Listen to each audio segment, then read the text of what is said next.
பேராசிரியர் சுபவீர பாண்டியன் அவர்கள் இன்றைக்கு நமக்கான என்ன பயனுள்ள தகவல்களை அழகிய தமிழில் இனிமையாக வழங்க வந்திருக்கிறார் என்பதை கவனிக்கலாம். நிகழ்ச்சியில் அடுத்த பகுதியாக வரவிருப்பது ஒன்றை சொல் நன்றை சொல்.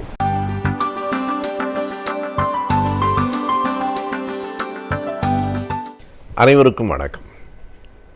ஆங்கில நாளேடான இந்து ஒரு செய்தியை வெளியிட்டிருக்கிறது. சில நாட்களுக்கு முன்னால் வெளிவந்த அந்த ஏட்டில் பல புள்ளி விவரங்கள் தரப்பட்டிருக்கின்றன. 2008 ஆண்டு ஏப்ரல் மாதம் திருநங்கையர்களுக்கான நல வாரியம் தமிழ்நாட்டில் தொடங்கப்பட்டது. அந்த நல வாரியம் இன்றைக்கு எப்படி இருக்கிறது, எப்படி செயல்படுகிறது என்பதை தேதி வாரியாக அந்த ஏடு பல தகவல்களை அளித்திருக்கிறது. 2008 ஏப்ரலில் தமிழ்நாட்டில் தொடங்கப்பட்ட போது இந்தியாவிலே திருநங்கைகளுக்கான முதல் நல வாரியமாக அது அமைந்தது. எந்த ஓர் அரசும் திருநங்கைகளின் பற்றிய அவர்களின் நலம் பற்றிய கூடுதல் கவனத்தை எடுத்துக்கொள்வதில்லை. காரணம், எந்த அரசுக்கும் அல்லது எந்த ஒரு ஆளும் கட்சிக்கும் அடுத்த தேர்தலில் திருநங்கைகள் பெரிய வாக்கு வங்கிகளாக இருப்பதில்லை என்பதுதான். ஒரு தொகுதியில் ஒரு வாக்குச்சாவடியில் 1300 வாக்குகள் இருக்கின்றன என்றால் ஒரு 5 திருநங்கையர்கள் இருந்தால் கூட அது மிகுதியானது. இன்றைக்குத்தான் திருநங்கைகள் தங்களை பதிவு செய்து கொண்டு அவர்கள் வாக்குகளையும் இன்றைக்கு அளிக்கிறார்கள். ஆகையினாலே எந்த அளவுக்கு அவர்களுடைய வாக்குகள் உதவும் என்பதை கணக்கில் வைத்து கொண்டுதான் ஆளும் கட்சிகள் அப்படி செய்வார்கள். ஆனால் திராவிட முன்னேற்றக் கழகத்தினுடைய தலைவர் கலைஞர் அவர்கள் முதலமைச்சராக இருந்தபோது 2008 ஆண்டில் திருநங்கைகள் நல வாரியம் தமிழ்நாட்டிலே தொடங்கப்பட்டது. திருநங்கைகள் தமிழ்நாட்டிலே மட்டுமல்ல, இந்தியா முழுவதும் இருக்கிறார்கள், உலகம் முழுவதும் இருக்கிறார்கள். ஆனால் திருநங்கைகளுக்கான நல வாரியம் தமிழ்நாட்டிலே மட்டும்தான் அன்றைக்கு இருந்தது. அதற்கு பிறகு மேற்கு வங்கம், அதனை தாண்டி இன்னும் ஒரு சில மாநிலங்கள், மேற்கு வங்கத்திலும் அதற்கு பிறகு மராட்டியத்திலும் அப்படி திருநங்கைகளுக்கான நல வாரியங்கள் தொடங்கப்பட்டன. அப்படி தொடங்கப்பட்ட வேளையில் ஒவ்வொரு 3 மாதங்களுக்கு ஒரு முறை அதற்காக ஒரு குழு அமைக்கப்பட்டு அந்த குழுவிலே இருக்கிறவர்கள் சேர்ந்து கூடி அந்த மக்களுக்கு என்ன நன்மைகளை செய்யலாம் என்று பேசி வந்த செய்திகளை தந்திருக்கிற அந்த நாளேடு இன்றைக்கு அது என்னவாக இருக்கிறது என்பதையும் சொல்கிறது. திருநங்கைகள் நல வாரியத்தில் ஒரு தலைவர், இயக்குனர், இவர்கள் எல்லாம் அரசாங்கத்தினால் நியமிக்கப்பட்டிருக்கிற அதிகாரிகளாகவும் அதிகாரமற்ற உறுப்பினர்களாகவும் இருப்பார்கள். நான் அஃபிஷியல் மெம்பர்ஸ் என்று சொல்லுகிற அதிகாரிகளாக அல்லாத உறுப்பினர்களும் அதிகாரிகளே உறுப்பினர்களும், அந்த துறையினுடைய செயலாளர் அந்த வாரியத்தினுடைய பொறுப்பில் இருப்பார். இப்படி 2 வகையான உறுப்பினர்களை கொண்ட அந்த வாரியம் 3 மாதங்களுக்கு ஒரு முறை கூடி தீர்மானங்களை நிறைவேற்றி அரசுக்கு பரிந்துரை செய்திருக்கிறது. ஆனால் 2011க்கு பிறகு 3 மாதங்களுக்கு ஒரு முறை கூடிய குழு ஓராண்டிற்கு ஒரு முறைதான் கூடியிருக்கிறது. கடைசியாக 2013 டிசம்பரில் கூடிய அந்த குழு இன்று வரையில் மறுபடியும் கூடவே இல்லை. அந்த நலவாரியம் இயங்குகிறதா இல்லையா என்பதே தெரியவில்லை என்று அந்த பத்திரிகை எழுதியிருக்கிறது. எனவே 2013 டிசம்பர் என்றால் இப்போது ஏறத்தாழ ஓராண்டு முடிந்து மேலும் 9 மாதங்கள் முடிந்து போய்விட்டன.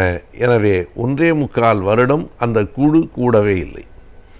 அதை காட்டிலும் இன்னொரு வேடிக்கை என்ன என்றால், அதில் இருக்கிற அதிகாரிகள் அல்லாத உறுப்பினர்கள், இந்த நான் அஃபிஷியல் மெம்பர்ஸ் யார் யார் இருக்கிறார்கள், 2011க்கு பிறகு அந்த இடங்கள் காலியாகவே இருக்கின்றன. இன்றைக்கு வரைக்கும் அந்த இடங்கள் நிரப்பப்படவே இல்லை. ஏன் அந்த உறுப்பினர்கள் நிரப்பப்படவில்லை என்கிற கேள்விக்கு அரசு தரப்பிலிருந்து என்ன விடை சொல்லப்பட்டிருக்கிறது என்றால், அந்த விடையை அவர்கள் தகவல் அறியும் ஆணையத்தில் இருந்து பெற்றிருக்கிறார்கள். என்ன விடை சொல்லப்பட்டிருக்கிறது என்றால், அந்த உறுப்பினர்கள் பொறுப்புக்கு யார் யாரை நியமிக்கலாம் என்று அரசு பரிசீலனை செய்து கொண்டிருக்கிறது என்று சொல்லியிருக்கிறார்கள். புதிய அரசு பொறுப்பேற்று 4.5 ஆண்டுகள் ஆகிவிட்டது. இன்னும் 6 மாதங்கள் தான் அந்த அரசு இந்த பொறுப்பில் இருக்கும்.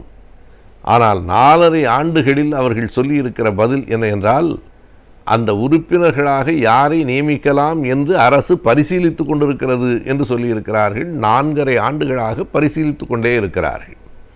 எனவே உறுப்பினர்களே நியமிக்கப்படவில்லை. இருக்கிற அதிகாரிகளாக இருக்கிற உறுப்பினர்களும் சந்திக்கவில்லை. ஆகையினால் திருநங்கைகளுக்கான அந்த நல வாரியம் செயல்படவில்லை என்பதுதான் மிக தெளிவாக வெளிப்படையாக நமக்கு கிடைக்கிற செய்தியாக இருக்கிறது. எனவே இதனை கொண்டு பார்க்கிற போது திருநங்கைகளின் மீது இந்த அரசு அக்கறையற்றிருக்கிறது. திருநங்கைகளின் மீது மட்டுமில்லை, மாற்றுத்திறனாளிகளின் நிலையும் தமிழகத்திலே இன்றைக்கு அப்படித்தான் இருக்கிறது. திமுக கழகத்தினுடைய ஆட்சியிலே தான் மாற்றுத்திறனாளிகள் என்கிற பெயரே அவர்களுக்கு சூட்டப்பட்டது.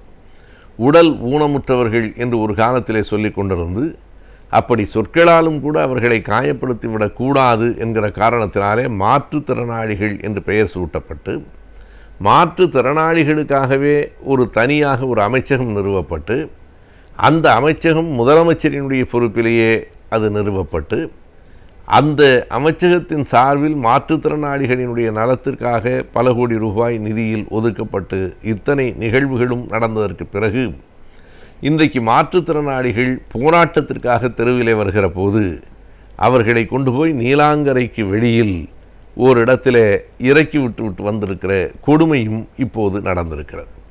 ஆகையினாலே குறிப்பாக ஒரு சமூகத்திலே ஒடுக்கப்பட்டிருக்கிற நலிந்து போயிருக்கிற அந்த மக்கள் பிரிவு என்றுதான் இவர்களையெல்லாம் நாம் குறிப்பிட வேண்டும். இவர்களுக்கான வாக்குகள் பெரும் அளவிலே இல்லை. இவர்கள் வாக்களிப்பதால் ஒரு கட்சியை அவர்கள் தேர்ந்தெடுத்து விட முடியாது, ஆட்சிக்கு கொண்டு வர முடியாது. ஆனாலும் ஆட்சி அவர்களுக்கு ஏன் உதவ வேண்டுமென்றால், ஓர் ஆட்சி என்பது மனித நேயமுடையதாக, சமூக பார்வை உடையதாக, சமூக நீதியில் அக்கறை உடையதாக இருக்குமானால் வாக்குகளை கொண்டவர்களாக அந்த பகுதியினர் இருக்கிறார்களா இல்லையா என்பதை பற்றி கவலைப்படாமல், அந்த நலிந்த மக்களுக்கு உதவ வேண்டுமா இல்லையா என்பதை பற்றி கவலைப்பட்டால் மாற்றுத்திறனாளிகளுக்கும் திருநங்கையர்கள் அல்லது இன்றைக்கு மாற்றுப்பாலினத்தர் டிரான்ஸ்ஜெண்டர் என்று சொல்லப்படுகிற அந்த மக்களுக்கும் ஓர் அரசு கண்டிப்பாக உதவ வேண்டும். ஏனென்றால் அவர்களுக்கு வாக்களித்தவர்களுக்கு மட்டுமானதாகவே அரசு இருக்க முடியாது.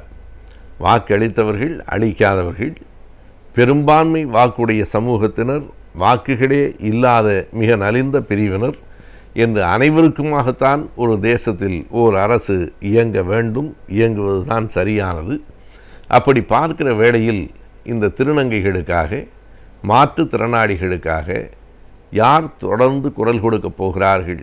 அந்த நாளேடு இத்தனை செய்திகளையும் சேகரித்து வெளியிட்டிருக்கிறது என்பதே ஒரு விதமான சேவைதான். அது மக்களின் பார்வைக்கும் வெளிச்சத்திற்கும் வந்திருக்கிறது. இனிமேலாவது அரசு கவனத்தில் எடுத்துக்கொண்டு நலிந்த மக்களை காப்பாற்ற வேண்டும் என்பதே நம் கோரிக்கை.